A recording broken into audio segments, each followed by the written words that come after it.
بسم اللہ الرحمن الرحیم۔ رسول اللہ صلی اللہ علیہ وسلم نے فرمایا، اللہ سے مدد مانگو اور کمزور نہ پڑو، مایوس نہ ہو۔ اگر تمہیں کوئی نقصان پہنچائے تو یہ نہ کہو کہ کاش میں اس طرح کرتا تو ایسا ہوتا، بلکہ یہ کہو یہ اللہ کی تقدیر ہے، وہ جو چاہتا ہے کرتا ہے۔ اس کے لیے کہ حسرت سے کاش کہنا شیطان کے عمل کے دروازے کو کھول دیتا ہے۔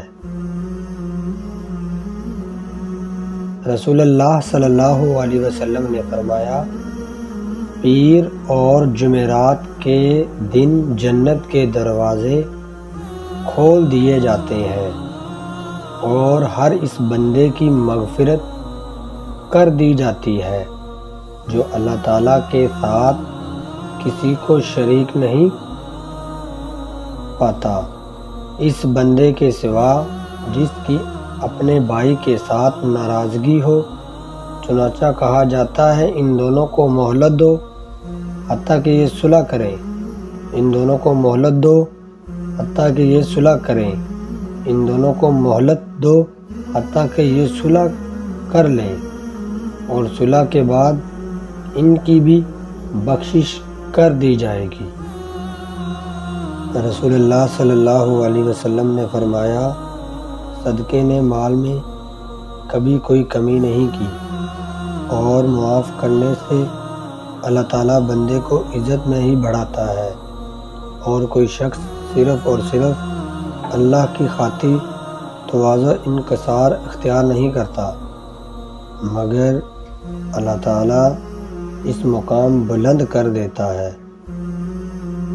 رسول اللہ صلی اللہ علیہ وسلم نے فرمایا، پریشان حال کی مدد کرو اور راستہ بھول جانے والے کی رہنمائی کرو۔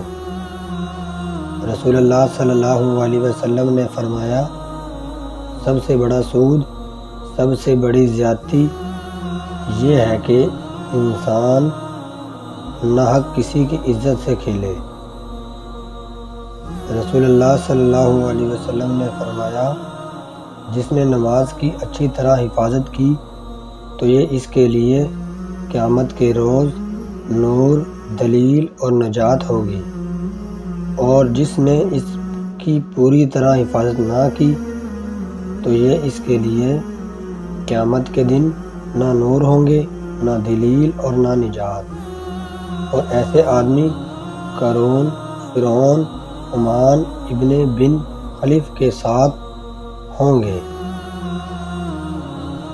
رسول اللہ صلی اللہ علیہ وسلم نے فرمایا، میں اس شخص کے لیے جنت کے اندر ایک گھر کا ضامن ہوں جو لڑائی جھگڑے ترک کر دے، اگرچہ وہ حق پر ہو، اور جنت کے بیچوں بیچ ایک گھر اس شخص کے لیے چھوٹا بولنا چھوڑ دے، اگرچہ وہ ہنسی مذاق ہی میں ہی کیوں ہو، اور جنت کی بلند میں ایک گھر کا اس شخص کے لیے خوش خلق ہو۔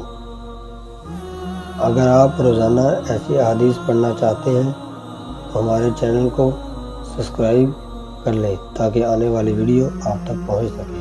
شکریہ۔